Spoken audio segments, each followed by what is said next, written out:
സംസ്ഥാനത്തെ ലഹരി വ്യാപനം തടയാൻ ശക്തമായ നടപടികളുമായി സർക്കാർ മുന്നോട്ട്. ലഹരി മാഫിയയുടെ വേരറുക്കാൻ ഏതറ്റം വരെയും പോകുമെന്ന് മുഖ്യമന്ത്രി വി ഡി സതീശൻ പറഞ്ഞു. അന്താരാഷ്ട്ര ലഹരി വിരുദ്ധ ദിനാചരണത്തോടനുബന്ധിച്ച വിപുലമായ പരിപാടികളാണ് സംസ്ഥാനമെങ്ങും സംഘടിപ്പിച്ചത്. ഓപ്പറേഷൻ തൂഫാൻ തുടരുന്നതിനിടെ സംസ്ഥാനത്ത് റിപ്പോർട്ട് ചെയ്യുന്ന ലഹരി കേസുകളുടെ എണ്ണവും കൂടിയിട്ടുണ്ട്. സംസ്ഥാനത്തെ ലഹരി വ്യാപനം തടയാനുള്ള പദ്ധതികൾ ഊർജിതമാക്കുകയാണ് സർക്കാർ. ലഹരി ഉൽപ്പന്നങ്ങളുടെ ഉപയോഗവും വിൽപ്പനയും തടയാൻ പോലീസും എക്സൈസും പരിശോധനകൾ കർശനമാക്കി. ഇതര സംസ്ഥാനങ്ങളിൽ നിന്നും മയക്കുമരുന്നെത്തുന്നതിനാൽ അതിർത്തികളിലും ജാഗ്രത ശക്തമാക്കിയിട്ടുണ്ട്. ലഹരി മാഫിയയുടെ വേരറുക്കാൻ ഏതറ്റം വരെയും പോകുമെന്നും എത്ര ഉന്നതനായാലും നടപടി ഉണ്ടാകുമെന്നും മുഖ്യമന്ത്രി വി ഡി സതീശൻ മുന്നറിയിപ്പ് നൽകി. ആരാണ് ഇവിടെ വിപണനം ചെയ്യുന്നത്? ഇത്ര വലിയ നെറ്റ്വർക്ക് ഉണ്ടാക്കിയിരിക്കുന്നത് ആരാണ്? ഇത്രയും വലിയ മാഫിയ ആരാണ്?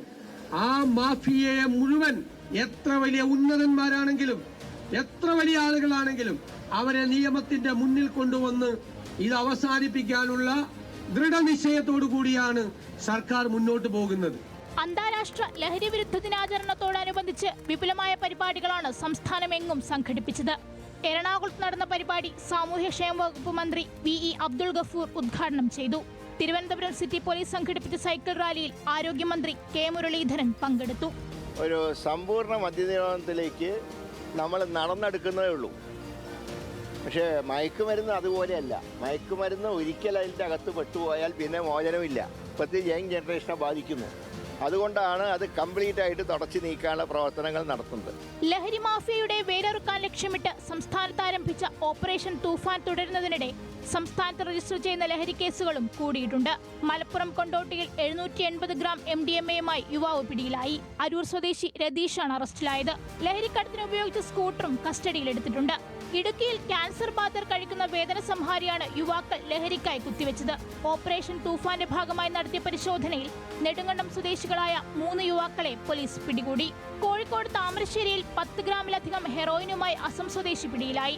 ഓപ്പറേഷൻ തണ്ടറിന്റെ ഭാഗമായി ഇന്നലെ രാത്രി രഹസ്യവിവരത്തിന്റെ അടിസ്ഥാനത്തിലായിരുന്നു പരിശോധന. പെരുമ്പാവൂരിൽ 18 കോടി രൂപയുടെ ഹൈബ്രിഡ് കഞ്ചാവ് പിടികൂടിയ കേസിൽ അന്വേഷണം തമിഴ്നാട്ടിലേക്കും വ്യാപിപ്പിക്കുകയാണ് പോലീസ്.